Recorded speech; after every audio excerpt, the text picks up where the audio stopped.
Welcome to the deep dive. Great to be here.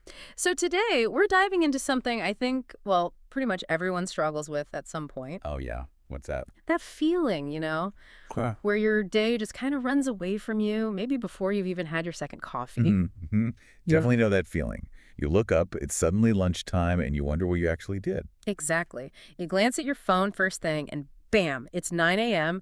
and you're already putting out fires, reacting. Right. And it brings up this really sharp question from one of our sources today. Am I driving my day or is it driving me? That's such a critical question for modern life, isn't it? It really is. So our mission today is to figure out how we can actually shift gears, get intentional, and maybe, just maybe, reclaim those crucial morning hours. And that question, are you driving your day? It really gets to the heart of it. The source we're looking at points to 9:00 a.m. specifically. Okay, why 900? It calls it a pivot point, not just another hour passing, but a real moment of choice. A choice point. Yeah. You're generally awake, you're alert, and you can either keep reacting to emails, messages, whatever's flying at you, Ugh. or you can consciously decide to move with intention, take control. And that choice feels relevant to basically anyone feeling swamped. Leader, manager, freelancer, parent. Absolutely. Anyone who feels like their schedule owns them, rather than the other way around. Okay, so 9 a.m., the pivot point. Let's unpack this. For someone listening right now who feels totally adrift, what's the first thing, like the immediate actionable step the source suggests to actually make that pivot? Well, it doesn't mess around. It gives 4 really specific instructions, things you can do, like right now. Okay, lay them on us. First, pick one high-leverage task. Not just important, but high leverage. We can dig into what that means. Oh, yeah, one task. Got it. Second, block 90 minutes. A solid chunk of time just for that task. 90 minutes, undisturbed. That's the third point. Yeah. Shut down the noise, emails off, notifications silenced, door closed if you can. Really create a bubble. Right. Protect the time. Makes sense. Right. And the fourth. Move the needle, which is basically the goal, right? Use that focused time to make genuine progress on that key task. Pick one task, block 90 minutes, shut down noise, move the needle. Seems straightforward, but I suspect there's depth there. Oh, absolutely. The why behind each step is what's fascinating. So let's talk about that high leverage task. What makes a task high leverage versus just, urgent or important? Yeah, good question. The source pushes us past just important. High leverage is about impact, like a domino effect. It's the task that, if you complete it, makes other things easier or unnecessary or unlocks the next big step. Ah, okay. So it's strategic, like the keystone in an arch. Exactly that. It requires a bit more thought up front than just tackling the first thing on your list. It's about precision. And the 90-minute block, why 90 specifically? Is it magic?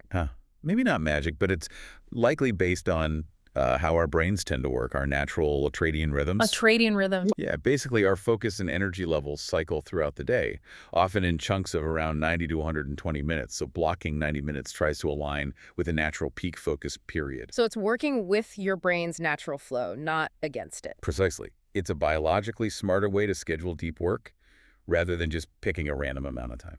And shutting down the noise. I mean, we all know we should, but actually doing it feels like the hardest part sometimes. It really can be. But the source frames it as non-negotiable for this system to work. True focus isn't just about willpower. It's about creating an environment where focus can actually happen. So actively removing the potential interruptions, not just hoping they won't happen. Right. It's building defenses, because we've all been there, haven't we? You finally sit down for the big task, and then ping goes the email or someone pops by. And poof, focus gone. 20 minutes lost trying to get back into it. Exactly. So these steps together, the right task, the right time blocks, the right environment, that's how you genuinely move the needle. You shift from busy work to real impactful progress. You're actually applying knowledge effectively, gaining ground. Okay, that clicks. You set up the conditions for success. But here's where it gets really interesting for me. Creating that focus is one thing, but what about everything else that's still demanding attention? Ah, yes. The onslaught. Right. So once you've carved out that 90 minutes for your high leverage task, what does the source say about handling the rest? Because you can't just ignore everything forever. No, you can't. And this is where the source introduces some really practical elimination strategies. It's not just about doing the right things, it's equally about not doing the wrong things, or at least not doing them yourself at the wrong time. Okay, elimination. How does it break that down? It gives us 3 categories to filter tasks through. Pretty simple, actually. Let's hear them. First, if it can be automated, do it. Obvious? Maybe. But how often do we actually do it? Setting up those email filters, using scheduling tools. Exactly. Taking the time once to save time repeatedly.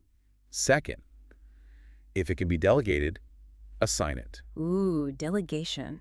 That requires trust, doesn't it? And maybe having someone to delegate to. It does. It's a mindset shift for sure. Letting go. But it frees you up for that higher leverage work only you can do. Okay, automate, delegate.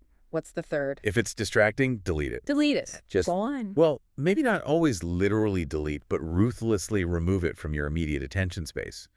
Unsubscribe from noisy newsletters, turn off optional notifications, maybe even decline meetings that don't directly serve your main goals. It's about cutting out the clutter. That feels liberating.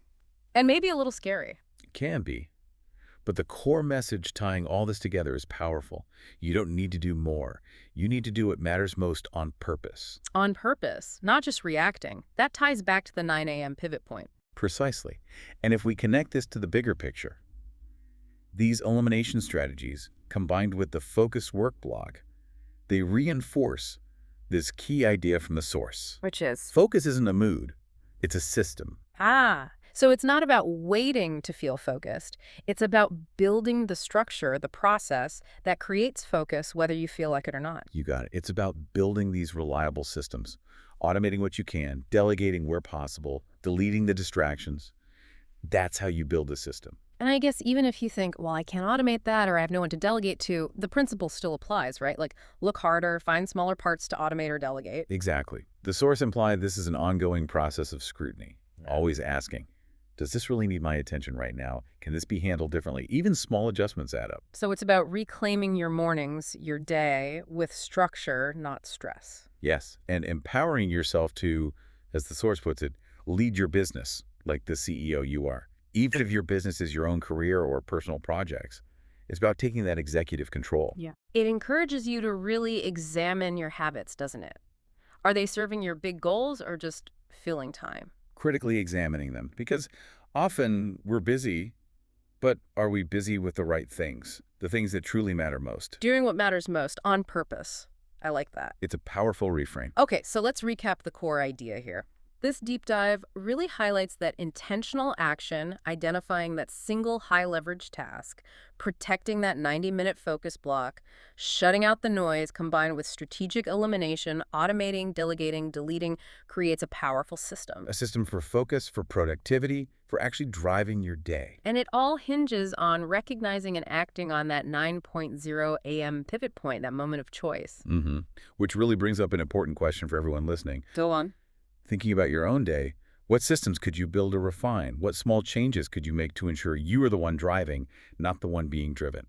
Where are the leaks in your focus system right now? Yeah, and how could you plug them? How can you start leading your day, your week, like that CEO, with real intention? And maybe the very first step is applying what we discussed. Absolutely. So the final thought to leave you with is this. What is your one highest leverage task for tomorrow? Just one. Identify it tonight, maybe. Identify it. And then plan, right now, how you'll make space for it, how you'll protect that time and move the needle on purpose.